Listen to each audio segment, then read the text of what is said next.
From Eyewitness News, this is Newsmakers.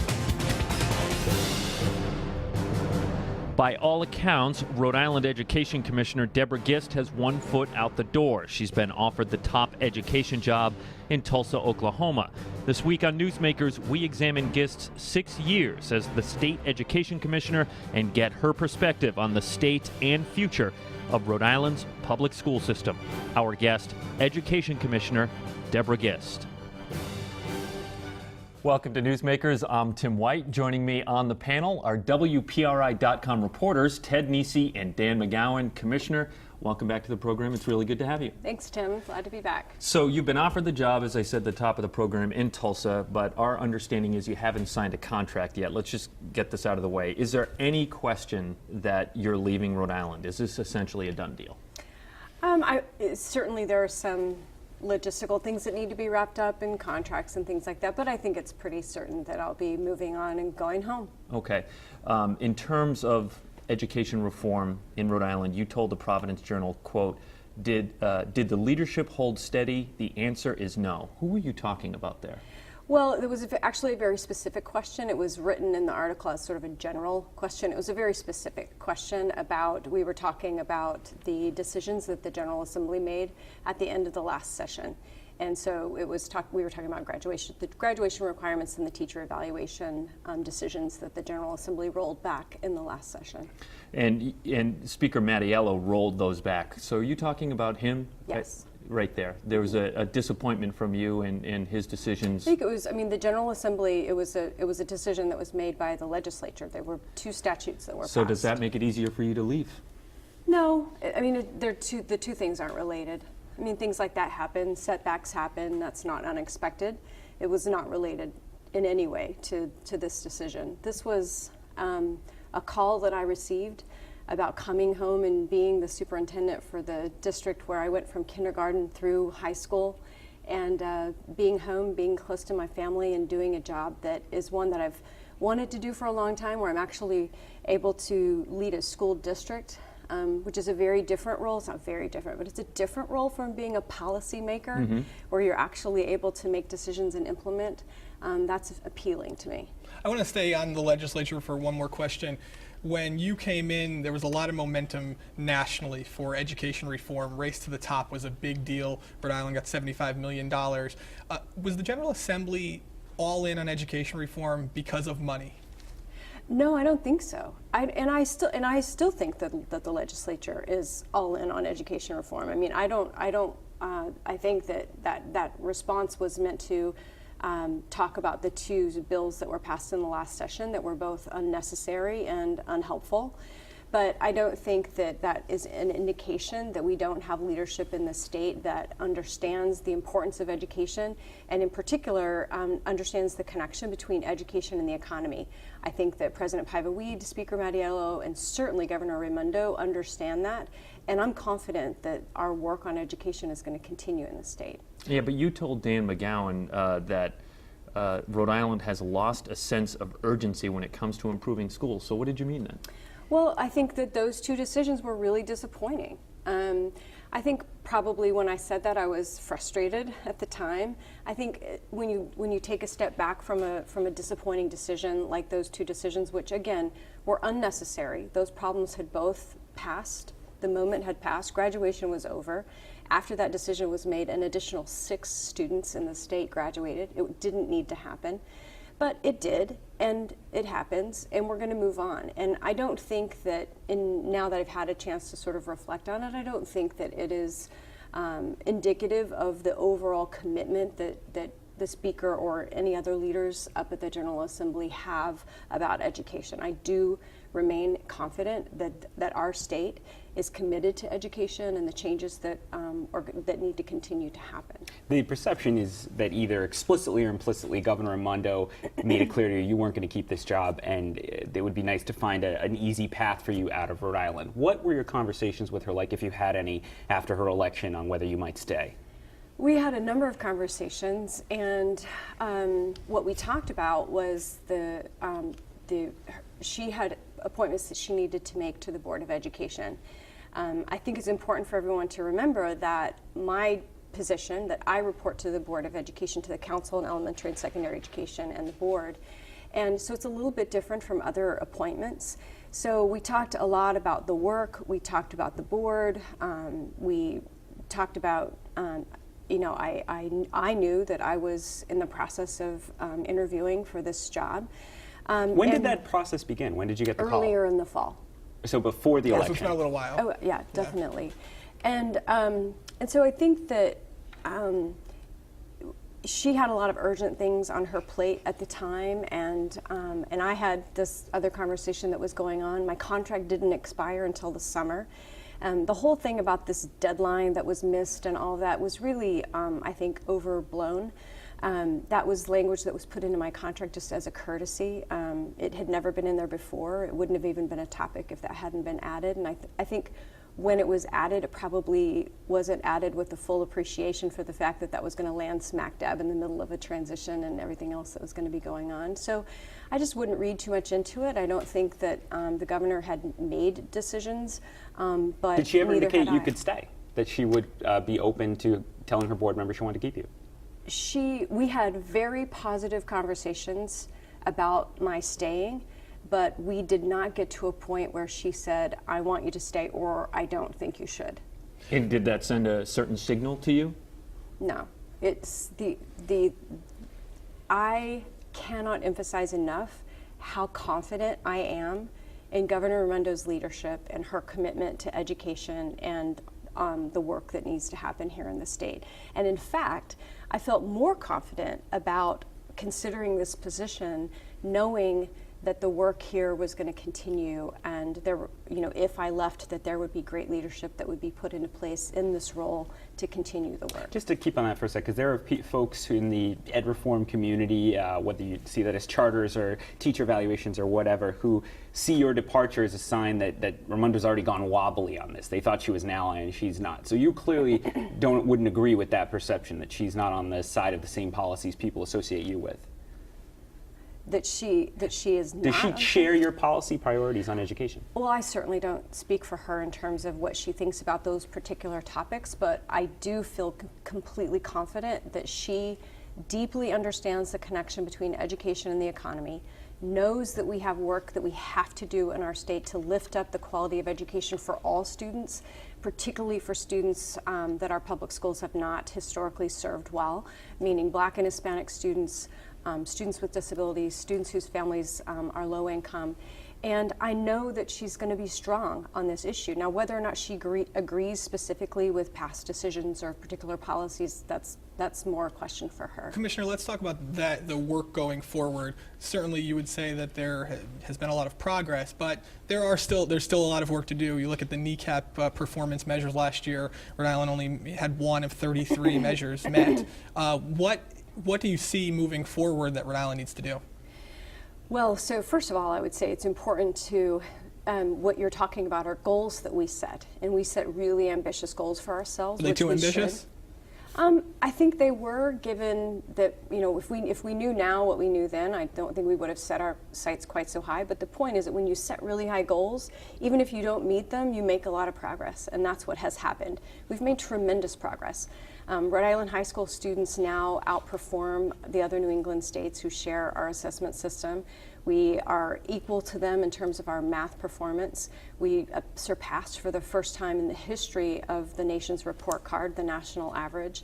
And we've increased advanced placement coursework taking by students by 67%, with the biggest gains in performance in advanced placement happening for Black and Hispanic students. Graduation rates are up, dropout rates are down.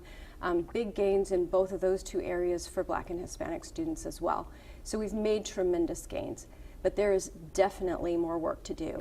I think that one of the most exciting things that's happening right now is the development of a new strategic plan. And I would encourage all Rhode Islanders to pay attention. This is a 5-year plan for what we're going to be doing in education for the next 5 years. And it's being done in a very, very inclusive way to make sure that every Rhode Islander has a chance to have their voice heard and to be an active part of the development of this new plan. Commissioner, in 2010, Central Falls Superintendent Francis Gallo fired all the teachers at Central Falls High School. They were eventually all brought back, but at the time you supported Gallo. I remember seeing you standing behind her at the press conferences. Do you regret that? I don't regret supporting her in that decision. I regret that the whole situation happened. It was Well, really of course, difficult I'm sure for nobody everyone. wanted to see it Right. happen, right? But I Right. have to imagine that was early on in your tenure. Did that send a message that maybe you didn't want to send to teachers, where the perception is you have had a strained relationship with teachers in this state? Did that put you off on the wrong foot with them? I think it did put me off on the wrong foot with them, no doubt about it. But I think that the way that I've seen some of the people who, like the union leadership, who are the message keepers for teachers, they're really the only ones who have a direct contact in terms of communicating with teachers. I think that there would have been negative impressions made of me no matter what. I think that was a sort of a convenient, very difficult situation that no doubt was used as a part of that, but it would have happened anyway. I, have been a little bit more open in recent conversations about some of the back and forth that I see happening in this state that is really unnecessary between union leadership and what they call management. I've never seen that kind of thing before in anywhere where I've ever lived, in the sort of this idea that there almost is always a need to fight about things, even when you have a shared goal. It doesn't happen in every single community, but generally speaking, people enter into conversations ready for the battle. So would you say union leadership is failing its members? I don't think all union leadership are failing their members. There are some really strong local union leaders, but I don't think it's any particular union leader. I have great relationships, personal sort of collegial relationships with different union leaders, including the two state union leaders, the presidents. But I think that it's more of a culture, it's more of a practice. And unique to Rhode Island? I don't think it's probably unique, but in terms of any place I've ever lived, I've never seen that kind of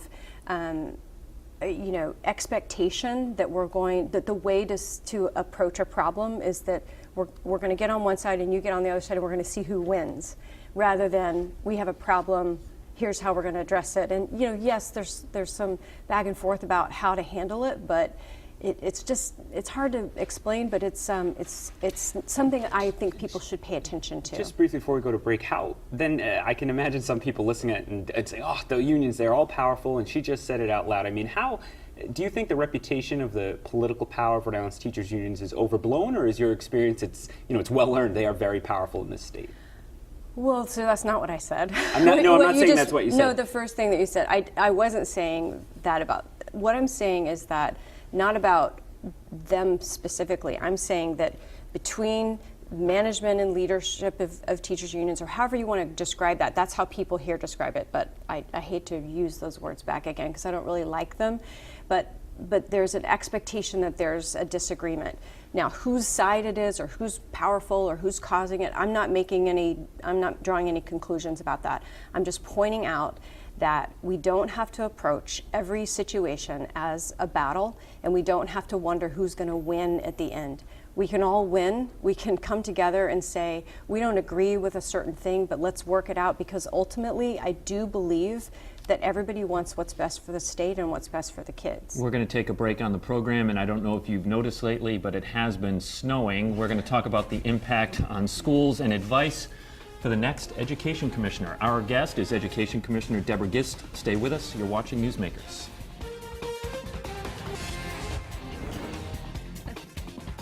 Welcome back to Newsmakers. I'm Tim White. To my right, my colleagues from WPRI.com, Ted Nesi and Dan McGowan. Our guest this week is Education Commissioner Deborah Gist. Commissioner, what's the impact of the snow ban on schools, and do you think some districts are going to cancel April vacation? It does not look like it. There are a few who talk about doing that, but when you get to this point in the year, a lot of different people have made plans about what they're going to do on their April vacation, and I think it gets really difficult. I think it's much more likely that schools will add on days at the end of the year. Superintendents, as you will find out, coming up again. I do not look forward to making that decision. Well, I don't know how much snow they get in Oklahoma, but ice. Tornadoes. Some superintendents got grief. I know the mayor and the superintendent in Providence got grief for canceling school. It was the whole week. of that blizzard. And again, they could have if they called school back into session. But have you been satisfied with the calls so far made by superintendents across the state? Definitely. You know, I don't question those decisions because they are made with such careful thought that goes into I mean, they talk with their emergency management people, they talk with the weather people, they talk with their transportation folks. And you have to consider that it's not just about the streets. It's not just about your street. It's about all the streets. It's about all families, the buses. It's bus stops, it's students being able to walk to school, and we all see, I mean, just how hard it is to get, through some walkways and so imagine little kids trying to do that oftentimes on their own. So you have to take all those things into consideration, and I think that our superintendents have always been very thoughtful about it. It doesn't mean they're always right, but you make the wrong call, the storm turns a different direction. If it hadn't, you would have been criticized for having everybody go to school. So it's a difficult decision. It's a lose-lose sometimes. It really is. Tim mentioned Providence. I want to ask you specifically about the city. Towards the end of Mayor Taveras' tenure, there was certainly a little bit more of a confrontational nature, I felt, with RIDE. Is it harder to do your job as the Commissioner of Education when the capital city is not on board? Well, what I would say about it is that it's hard for us to make progress as a state if Providence isn't making progress as a district, because they are such an important part of the state overall. And I think Providence has a lot of work to do, and I think Providence has to step it up. We've seen progress in Providence, and I know that there's good work happening. I know there's really good people. We've seen really bright and shining examples, like Pleasant View Elementary, I think is one that we've really pointed to a lot to show what's possible. But Providence has a lot of work to do, and it really has to happen, both for the students in the schools, for the city itself, and for the economic health of the state overall.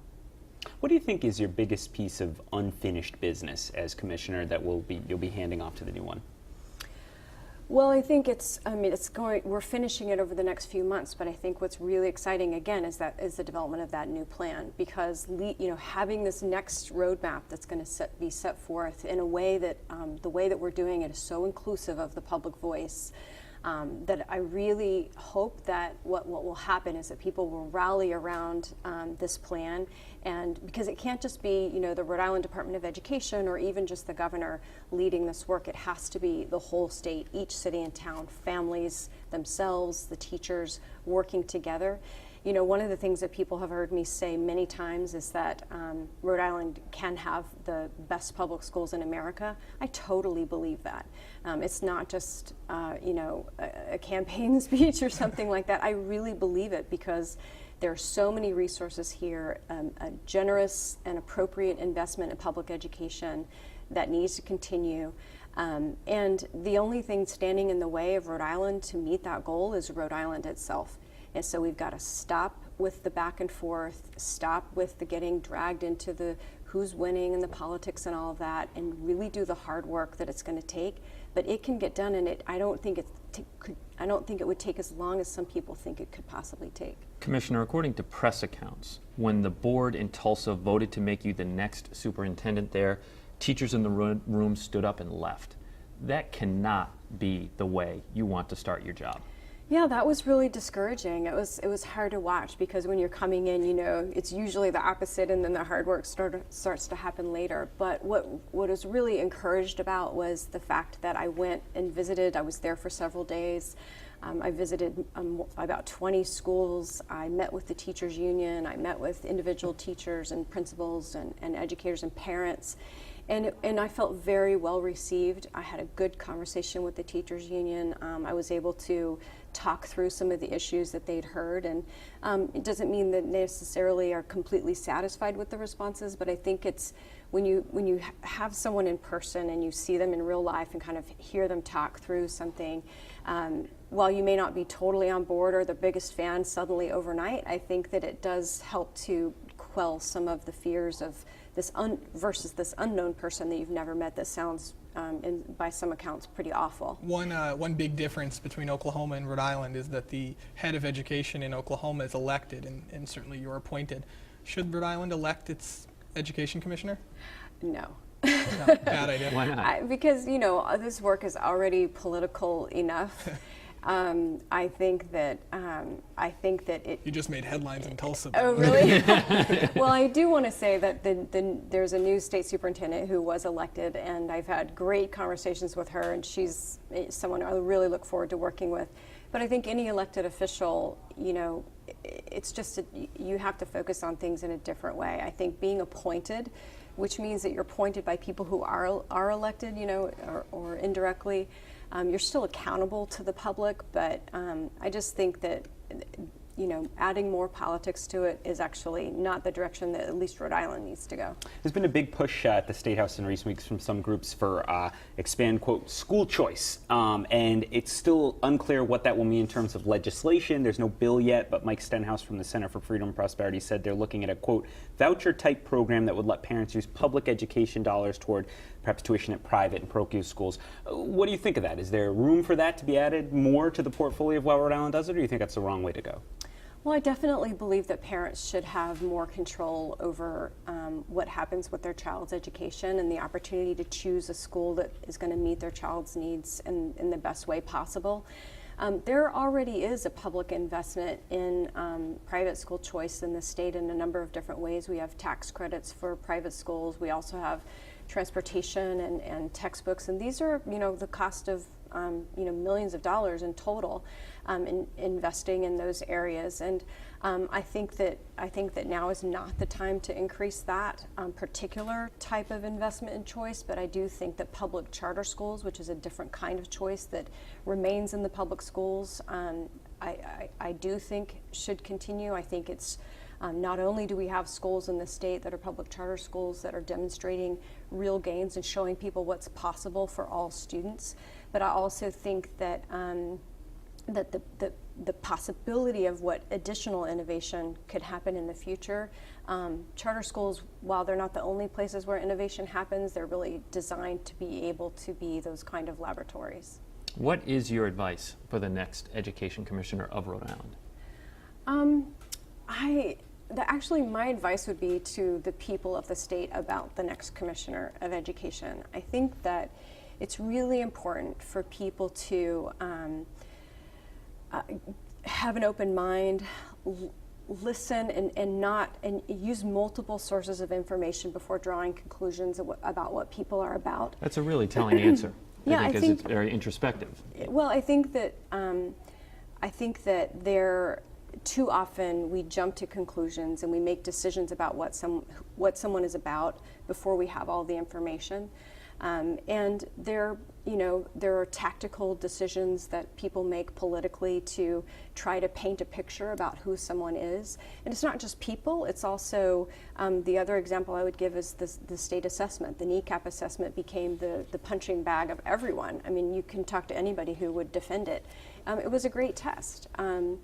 And it's already starting to happen in some cases with the new assessment. And the same thing happened with me as the commissioner. People would try to say I was, not the person that I am. They would describe me as someone completely different from who I am and what drives me, my beliefs and values. So I would just caution people to pay attention, to not get pulled into those kind of conversations about whether it's a tool like the assessment or a person like the next commissioner. Get all the information first. The Commissioner of Education, even without you, Peter McWalters before you, it's never a job that you're praised by teachers unions in. But do you think you were treated unfairly?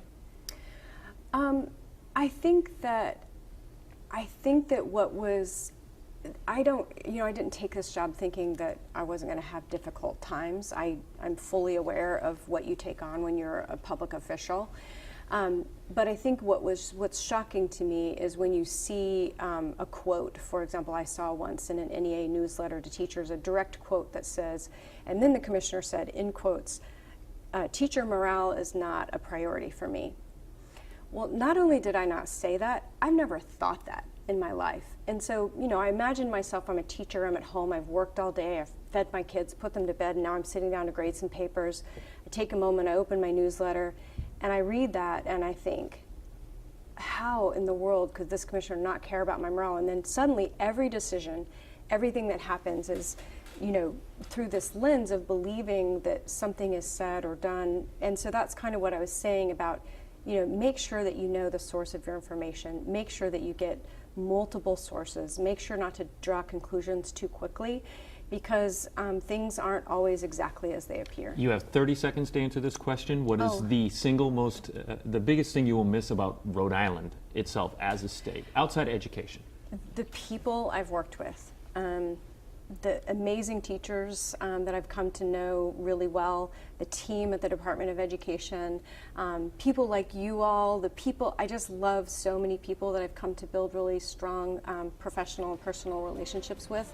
But I also love the state, the food, water, fire, downtown. You're going to miss the Down City. restaurants. Yeah. Commissioner, thank you very much, and thank you for you. watching. We'll see you next week on Newsmakers. There's no way.